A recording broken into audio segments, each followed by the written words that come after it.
Assalamualaikum warahmatullahi wabarakatuh. Apa kabar Ananda semuanya? Alhamdulillah, semoga Ananda sehat semua ya, dan tetap semangat untuk belajar dari rumah. Nah, hari ini kita akan membahas materi mengenai sistem reproduksi pada manusia, dan ini merupakan pertemuan kedua kita. Nah, submateri yang akan kita bahas adalah mengenai siklus menstruasi, kemudian fertilisasi, kehamilan, dan penyakit pada sistem reproduksi. Baiklah, sebelum kita memulai pembelajaran hari ini, ada baiknya Anda semuanya membacakan doa sebelum belajar agar pembelajaran hari ini menjadi berkah. Doa dimulai.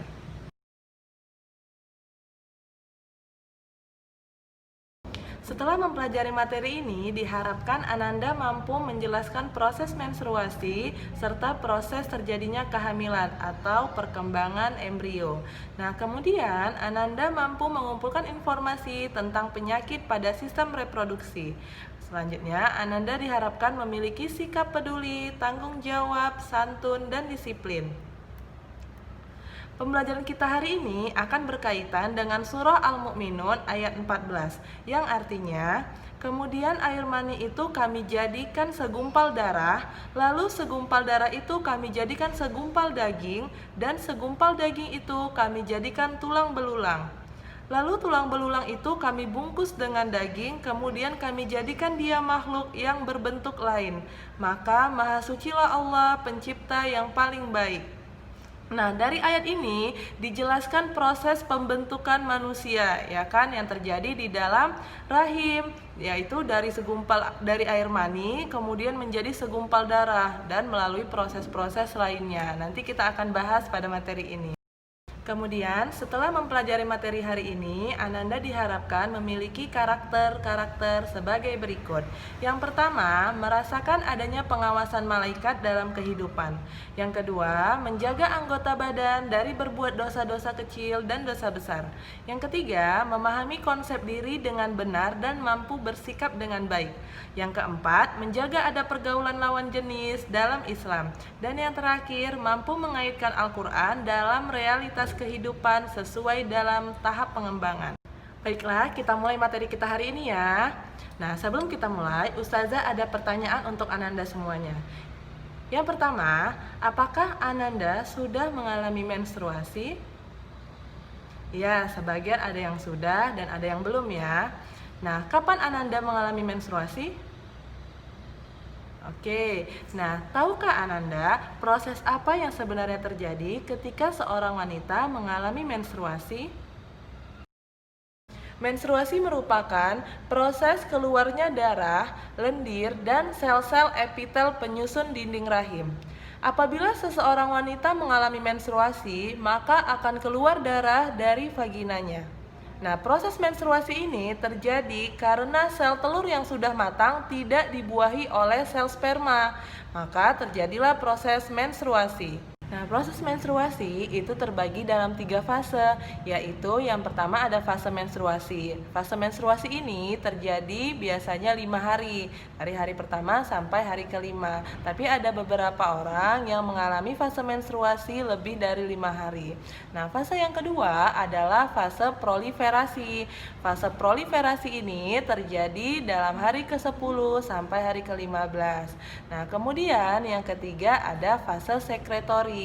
Fase sekretori ini terjadi dari akhir fase proliferasi sampai di hari ke-28.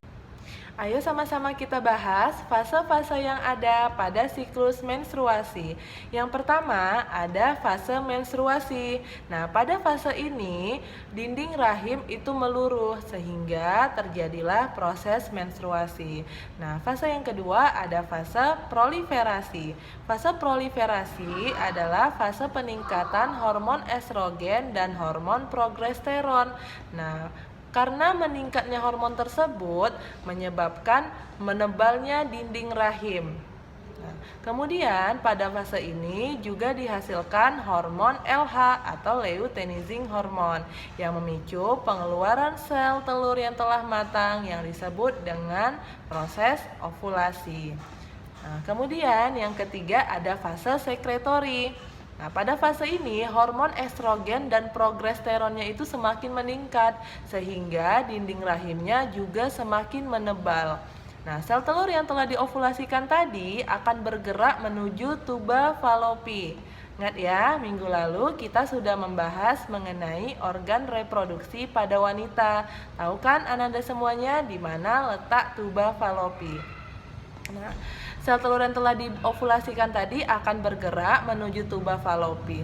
Jika ada sperma pada saat itu, maka proses menstruasi tidak akan terjadi karena akan terjadi pembuahan. Tetapi jika sel sperma itu tidak ada, maka akan terjadilah proses menstruasi. Ini adalah organ reproduksi perempuan. Sel telur atau ovum dihasilkan oleh ovarium. Setelah matang, sel telur akan dikeluarkan dari ovarium.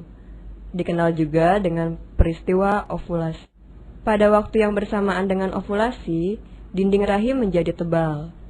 Jika sel telur tersebut tidak dibuahi oleh sel kelamin jantan, maka lapisan dinding rahim akan meluruh. Proses keluarnya darah ini disebut menstruasi. Nah, selanjutnya kita akan membahas mengenai fertilisasi. Fertilisasi adalah proses peleburan inti sel sperma dengan inti sel telur sehingga terbentuk zigot. Nah, proses fertilisasi ini terjadi di dalam tuba falopi. Ayo Ananda, coba perhatikan gambar yang Ustazah tampilkan berikut ini. Nah, ini merupakan gambar proses fertilisasi. Ayo lihat, di situ ada nomor 1. Nah, nomor 1 itu adalah proses ovulasi, yaitu terjadi pengeluaran sel telur dari ovarium. Nah, yang kedua ada fertilisasi. Nah, fertilisasi ini terjadi di tuba falopi. Nah, itu merupakan proses peleburan inti sel telur dengan inti sel sperma sehingga terbentuk zigot. Nah, yang ketiga di situ terjadi pembelahan. Ya kan, tadi kan udah terbentuk zigot dari proses fertilisasi. Nah, zigot tadi akan membelah, ya kan, membelah dari 2 bagian menjadi 4 bagian. Nah, pembelahan ini juga masih berlangsung di tuba falopi. Nah, lihat nomor 4, kemudian terjadi pembelahan lanjutan. Nah, zigot terus membelah hingga membentuk morula. Nah, morula ini dia menjadi beberapa bagian pembelahannya. Nah, kemudian morula akan terus mengalami pembelahan sehingga terbentuk yang namanya blastula. Nah, kemudian blastula akan bergerak menuju uterus dan terjadi proses implantasi. Nah, setelah terjadi proses implantasi, maka embrio akan berkembang di dalam uterus. Ayo sama-sama kita saksikan video tahap perkembangan embrio di dalam uterus berikut ini.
Nah, selanjutnya kita akan membahas penyakit-penyakit pada sistem reproduksi. Yang pertama ada penyakit AIDS. Nah, penyakit AIDS ini disebabkan oleh virus HIV atau Human Immunodeficiency Virus.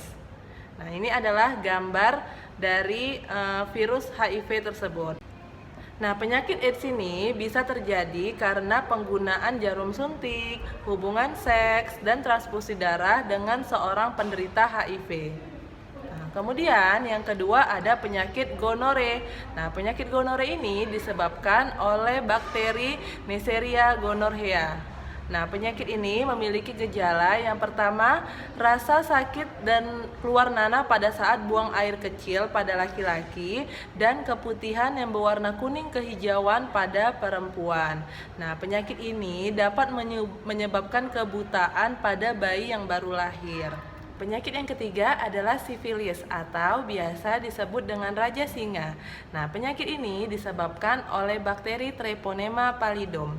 Nah, gejala pada penyakit ini adalah luka pada tempat masuknya bakteri. Biasanya terdapat pada kulit bagian kelamin. Nah, penyakit ini dapat menyerang organ-organ tubuh lainnya. Misalnya, penyakit ini bisa tumbuh di bagian wajah atau tangan dan bagian tubuh lainnya.